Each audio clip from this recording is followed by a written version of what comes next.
فيفا يفاجئ محمد صلاح عقب خسارة الكرة الذهبية. فاجأ الاتحاد الدولي لكرة القدم فيفا النجم المصري محمد صلاح نجم ليفربول ومنتخب مصر عقب خسارته الكرة الذهبية، وذلك ببيان عن إنجازات الفرعون المصري.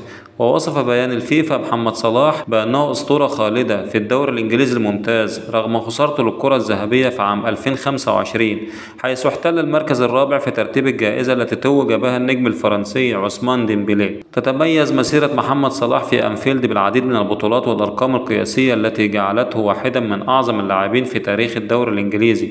وبحسب الفيفا فإنه مع استمرار تألق صلاح يبدو أن المزيد من الإنجازات في انتظار هذا النجم الذي كانت بدايته من نهايات كولومبيا قبل حوالي 14 عاما. فمسيرة صلاح ليست مجرد قصة نجاح عادية، بل هي قصة ملهمة لكل عاشق لكرة القدم. صحف انجلترا تصور في وجه فرانس فوتبول بسبب ترتيب محمد صلاح في جائزة الكرة الذهبية. انتقدت الصحف الإنجليزية عدم تتويج محمد صلاح نجم منتخب مصر ونادي ليفربول الإنجليزي بجائزة الكرة الذهبية 2025 التي تمنح لأفضل لاعب في العالم سنويا من جانب مجلة فرانس فوتبول الفرنسية. وعنونت صحيفة ديلي إكسبريس محمد صلاح يتعرض للسرقة في حفل الكرة الذهبية، مشيرة إلى أن النجم المصري احتل المركز الرابع في ترتيب أفضل لاعب في العالم، وهو ترتيب لا يليق لما قدمه اللاعب من موسم استثنائي مع ليفربول. وقالت الصحيفة محمد صلاح سوف يسجل كواحد من أفضل اللاعبين الذين لم يفوزوا أبدا بجائزة الكرة الذهبية.